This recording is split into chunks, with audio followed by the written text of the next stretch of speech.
Bonjour, bienvenue dans Le Panier, le premier podcast e-commerce. Mes invités cartonnent et me livrent leurs secrets de réussite et les problèmes qu'ils ont rencontrés pour qu'on puisse, ensemble, apprendre à vendre mieux et plus. Mon engagement ici est simple, avoir une conversation sans filtre et sans faux semblants, et à ce que vous repartiez inspiré des succès, mais également des échecs, de mes invités, avec les bons outils et les bons réflexes. À partir de quand vous commencez à lancer le retail, justement ? Franchement, le lendemain d'avoir sorti les produits, on a sorti les produits, on a fait notre campagne Ulule. Une fois que la campagne Ulule était terminée, en parallèle, on allait démarcher notre premier retailer.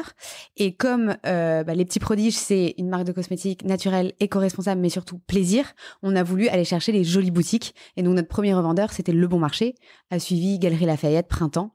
Voilà. Ok, Le Bon Marché, Galeries Lafayette, Printemps, je l'ai dit. Non, Printemps, je l'avais pas dit. Et puis, quelques centaines de pharma à date. Prenons-les dans l'ordre. J'aimerais bien comprendre un peu vos apprentissages et la manière dont vous les avez décrochés. C'est un peu ça l'idée. Et vous les avez décrochés, entre autres, sur des salons.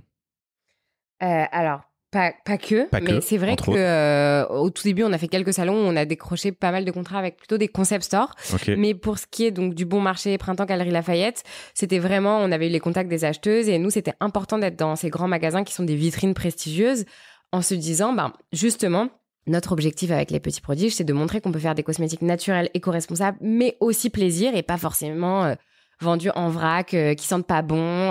Voilà, on voulait casser un peu le stéréotype des cosmétiques bio de l'époque, parce qu'aujourd'hui, ça a beaucoup changé. Et on s'est dit, ces vitrines des grands magasins, ça fait totalement le taf, quoi. T'as dit, on a eu les numéros des acheteuses ? On a eu les contacts des acheteuses par réseau. Et c'est vrai que toutes les deux, on travaillait dans les cosmétiques avant. Donc, on a pu gratter quelques mails par-ci, par-là. On a contacté sur LinkedIn. Un peu de débrouillardise, quoi. Non, mais c'est hyper important de le dire. Et même, parce que ça se fait pas par magie. Et parfois, c'est par culot.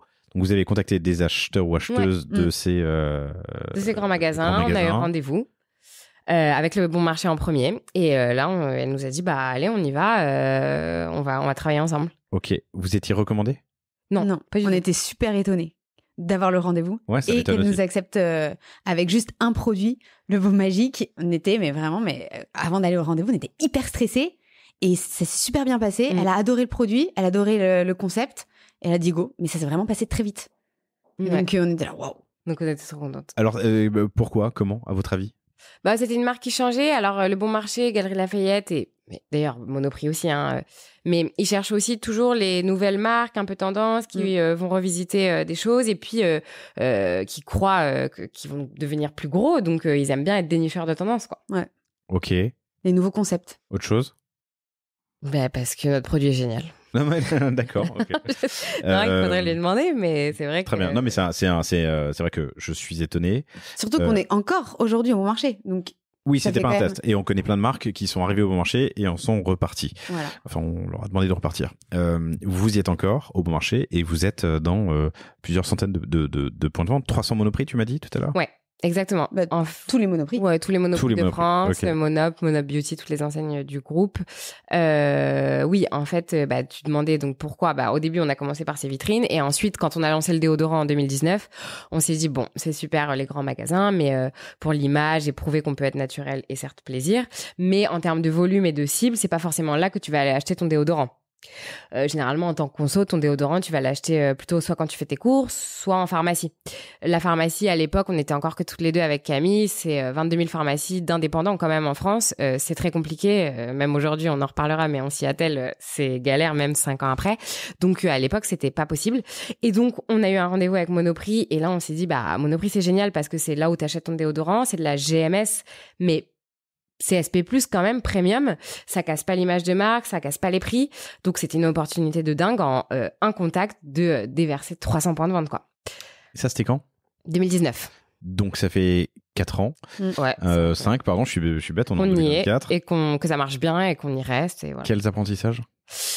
On en parle beaucoup, pardon, je t'interromps, excuse-moi, je pose ma question de temps, mais on en parle pas mal avec, putain, je sais plus qui, mais dans un épisode spécial retail du panier, mais de tes enjeux de premier appro, sur lesquels en général tu as des grosses commandes, et puis ensuite les réappros régulières, et de savoir quantifier, surtout combien tu vas vendre, écouler. Quels apprentissages après 5 ans de Monop? Nous, alors... C'est toujours plus compliqué, évidemment, de livrer Monoprix et les gros comme ça que des pharmacies ou des petits indépendants parce que les conditions de livraison sont beaucoup plus complexes. Tu vois, logistiquement, c'est tout un bazar. Mais ça peut être un des apprentissages. Mais sinon, nous, principalement, c'est nos déodorants qui sont chez Monoprix, certains autres produits, mais dans tous les points de vente, c'est les déodorants. Les apprentissages, non, franchement, ça roule. Nous, on a toujours eu les bons stocks, les écoulements. On essaye de regarder ce qui s'est passé et de faire des forecasts. Mais on a eu quelques ruptures, évidemment. Mais globalement, on a toujours su bien le gérer. Et je pense que c'est ça aussi qui compte pour eux. C'est que ça roule aussi parce que travailler avec les petits, c'est un peu leur stress. C'est que ça, tu vois, il y a des points de blocage sur la logistique ou d'autres choses. Nous, on a toujours su gérer ça. Donc, franchement, ça se passe bien. Donc, assurer la log pour que, leur éviter des frictions à eux, parce que tu leur laves des frictions, ça leur apporte du bonheur aux acheteurs. Exactement. Tu leur apportes aussi de la marge? Oui. Tu vois, sur quoi quels sont les sujets de discussion que vous pouvez avoir? C'est sur la marge. Après, on n'a pas de point de comparatif dans le sens où on ne sait pas à combien leur vend les déodorants des grandes marques qu'on connaît. Mais j'imagine qu'en effet, ils ont beaucoup plus de marge avec les plus petites marques comme nous que les très grosses. Après, c'est pas les mêmes volumes. Je pense pas qu'ils fassent ça pour la marge, eux.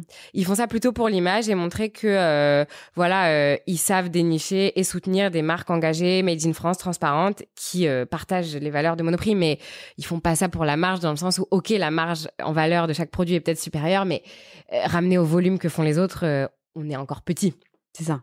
Et puis Monoprix, ils font des super belles collabs avec des super marques. Donc en fait, c'est un peu ça qu'ils recherchent avec les petits prodiges. C'est intéressant. C'est intéressant dans le discours que, chers auditrices, chers auditeurs, vous pouvez avoir avec ces acheteurs de marques, de distributeurs. C'est ce qu'on pense. Après, ça n'engage que nous. Ils ne nous l'ont pas dit. Mais... Est-ce que tu as une enseigne qui t'a permis d'en nourrir d'autres, tu vois? Est-ce que d'être au bon marché, c'est un tampon pour aller chez Nature et Découverte? Est-ce que Nature et Découverte, c'est un tampon pour aller chez Monop? Le bon marché, ça a été le tampon pour aller aux Galeries Lafayette, qui a été pour le printemps, qui du coup pour Monoprix, etc.